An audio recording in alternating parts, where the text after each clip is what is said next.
हाय, good morning. मी प्राजक्ता. तर पुन्हा एकदा स्वागत आहे तुमचं माझ्या नवीन एका व्लॉगमध्ये. तर तुम्ही बघू शकता मी निवांत अशी बसलेली आहे. तर हो, माझी आज घरातली सर्व कामं झालेली आहेत लवकर आणि आमचं जेवणही झालेलं आहे. आणि आज थोडासा व्लॉग थोडा उशिराने स्टार्ट केलेला आहे कारण की सकाळी सर्व कामं वगैरे करत होती, त्याच्यात कुठं व्लॉग वगैरे काढत बसू. आणि एक तर मी ट्रायपॉड वगैरे माझा काहीच आणला नव्हता इथे, त्याच्यामुळे तर म्हटलं चला तर मग आता पुढचा ब्लॉग आपण कंटिन्यू करूया. तर हे बाप बेटे बघू शकता, आज थोडंसं माझं बाळ मस्का मारतं आहे. तर तुम्हाला थंबनेलवरून कळलंच असेल मला काय बोलायचं आहे ते. हो, आज शौर्याचे बाबा गावाला जाणार आहेत रिटर्न. त्यांच्या आजच्या गाडीचं रिजर्वेशन होतं, त्याच्यामुळे तर मस्कामारी चालू होती बाळाची माझ्या. त्याला कळलं होतं की आज त्याचे बाबा जाणार आहेत म्हणून. तर थोडासा मस्का वगैरे मारत होता. तर ह्यांची मस्ती अशीच चालू राहणार आहे. चला तर मग आपण पुढे कंटिन्यू करूया.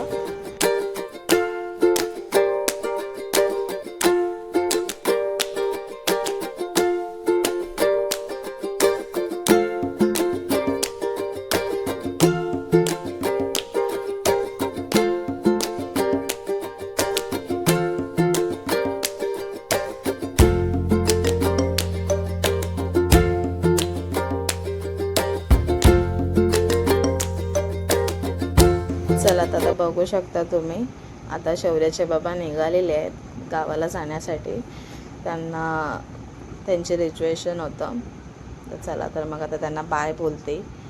आणि तुम्ही विचार करत असाल की बाबू कुठे आहे, तर बाबूला मी अंघोळ वगैरे घालत होते कारण की त्यांनी जाऊन नाही दिलं असतं त्याच्या बाबाला, त्याच्यामुळे त्याला अंघोळ वगैरे घातली. मोरीमध्ये ठेवलं होतं त्याला, तर फटाफट गेली, त्याला अंघोळ वगैरे घातली आणि मग त्याला झोपवलं. मग विचार केला की आज काय करायचं. तर आज थोडंसं चॉकलेट सँडविच खायची क्रेविंग होत होती, म्हणून मग मी ब्लिंकिटवरून थोडंसं सामान ऑर्डर केलं कारण की बाहेर नाही गेली मी, कारण की आम्ही दोघंजणच होतो घरामध्ये, त्याच्यामुळे मला बाहेर जाता आलं नाही. म्हणून विचार केला की चल आता ब्लिंकिटच करते. बघू शकता चॉकलेट सँडविचसाठी काय काय लागतं साहित्य. इन्ग्रेडियंट्स तुम्ही बघू शकता. हे हर्शीजचं चॉकलेट सिरप होतं आणि हे डार्क कंपाऊंड चॉकलेट आणि अमूल बटरच मागवलं होतं.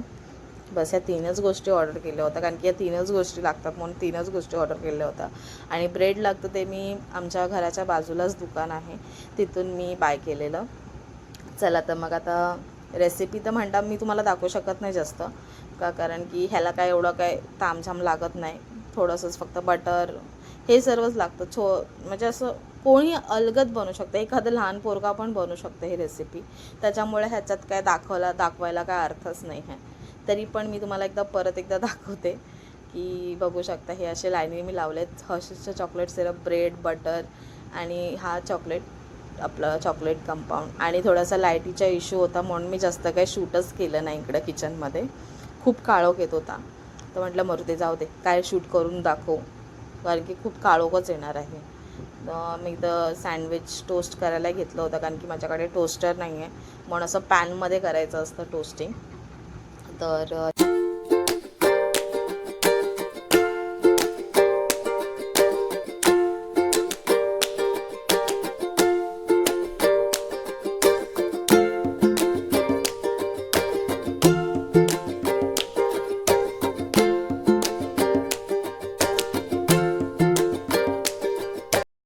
बघू शकता असं एकदम छान असा गोल्डन कलर आलेला आहे.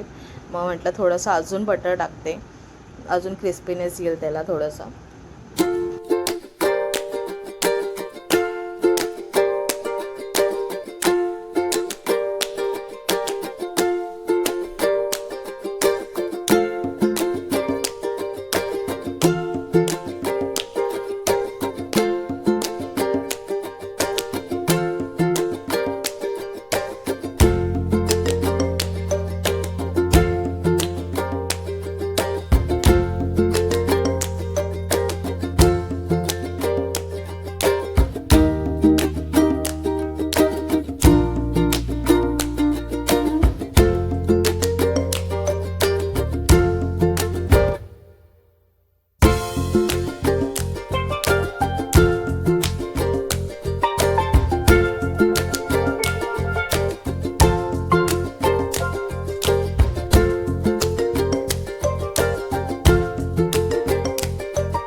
असं खूप सारं मी सँडविच बनवलं होतं, माझ्या दादाला दिलं, माझ्या बाळानेही खाल्लं आवडीने. बघू शकता किती छान झालेलं असं. तर आणि मी टेस्ट केलं तर मला खूप आवडलं.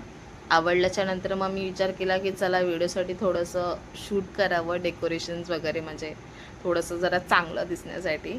तर मग मी ते शूट करत होते आणि आज आज फर्स्ट टाईम माझ्या बाळाने चॉकलेट सँडविच खाल्लं आहे. मी मोस्टली त्याला चॉकलेट वगैरे देत नाही, पण म्हटलं चल आज देऊया आणि बघूया कसं लागतं त्याला ते. तर त्याला खूप आवडलं. त्यांनी हाफ असं ब्रेड सँडविच खाल्लं, म्हणजे जे हाफ मी कट केलं ना ते त्यांनी पूर्ण खाल्लं. चला तर मग आता मी हा चॉकलेट सँडविच एन्जॉय करते. जर तुम्हाला माझा व्लॉग आजचा आवडला असेल तर नक्की माझ्या चॅनलला लाईक, शेअर आणि सबस्क्राईब करायला विसरू नका. चला तर मग बाय.